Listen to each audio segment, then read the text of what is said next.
Subscribe to our YouTube channel and press the bell icon to get the latest Ramayan बहुत पवित्र ग्रंथ है जिसे पढ़ने से न सिर्फ जीवन में सकारात्मकता आती है बल्कि व्यक्ति को कामयाबी के नए मार्ग भी मिलते हैं। रामायण में जीवन की हर समस्याओं का हल है। वाल्मीकि रामायण में भगवान राम को पुरुषोत्तम कहा गया है। साथ ही माता सीता की पवित्रता का भी उल्लेख किया गया है। इसमें मौजूद सभी पात्रों का अलग महत्व है। हालांकि मंथरा का किरदार रामायण बदलने जैसा रहा है। हम सभी जानते हैं कि कैकेयी ने राजा दशरथ से वचन मांगा था कि वह उनके बेटे भरत को राजगद्दी पर बिठाए और राम को 14 साल के लिए वनवास भेज दे। हालांकि कुछ अन्य कथाओं के अनुसार मंथरा को इसकी मुख्य वजह माना जाता है। इसी कड़ी में आइए विस्तार से जानते हैं कि रामायण में मौजूदा मंथरा कौन थी। क्या सच में इनकी वजह से ही राम जी को वनवास काटना पड़ा?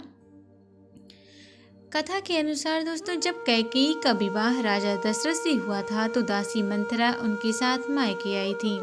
माना जाता है कि कैकेयी बहुत सुंदर और गूढ़ी स्त्री थी और वह दशरथ की सबसे प्रिय रानी थी। कैकेयी के पिता के भाई वृद्धश्व की बेटी रेखा और कैकेयी बचपन से ही अच्छी दोस्त थी। रेखा बहुत बुद्धिमान थी, लेकिन उसे बचपन में एक रोग हो गया था। इस रोग की वजह से उसका पूरा शरीर पसीने में भीग जाता था और वह प्यास से तड़प उठती थी। कहते हैं कि एक दिन जब रेखा को बहुत तेज प्यास लगी तो उन्होंने इलायची, मिश्री और चंदन से बना हुआ शरबत पी लिया। शरबत पीने के बाद उनके सभी अंगों ने काम करना बंद कर दिया। कई उपचार के बाद रेखा ठीक तो हो गई, लेकिन उनकी रीढ़ की हड्डी में दोष आ गई। उनकी रीढ़ की हड्डी हमेशा के लिए टेढ़ी हो गई। रेखा ही मंथरा थी। रीढ़ की हड्डी में कमी आने के कारण उनका विवाह नहीं हो पाया था। इसीलिए वह कैकेयी के विवाह के समय उनकी अंगरक्षक बनकर अयोध्या आ गईं।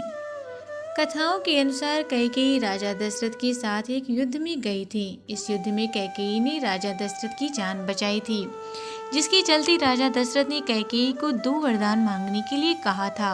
जब कई सालों बाद श्री राम के राज्याभिषेक की बात पता चली तो मंथरा को बेचैनी हो गई। ये सभी बात मंथरा ने जाकर कैकेयी को बताई। यह सभी बात सुनकर कैकेयी खुशी से झूम उठी और आनंद में डूब गई, क्योंकि भगवान राम उस समय सभी के प्रिय थे। माना जाता है कि इस दौरान मंथरा ने कैकेयी को राम के खिलाफ जमकर भड़काया, लेकिन फिर भी कैकेयी ने मंथरा की बात नहीं मानी। तभी मंथरा के बहकावे पर कैकेयी को उसके 2 वरदान की याद आ गई, जो राजा दशरथ ने उसे मांगने के लिए कहा था। इस बात पर विचार करते हुए कैकेयी भवन में जाकर बैठ गई। उन्होंने राजा दशरथ को अपने 2 वरदान की याद दिलाई। जब राजा दशरथ ने कैकेयी से यह वरदान मांगने के लिए कहा तो कैकेयी ने अपने वरदान के रूप में राम का वनवास और भरत के लिए राज्य मांगा। ये सभी बातें सुनकर राजा दशरथ चौंक उठे। तभी से ऐसा माना जाता है कि कैकेयी ने मंथरा के कहने पर राजा दशरथ से भगवान राम के लिए 14 वर्ष का वनवास मांगा था।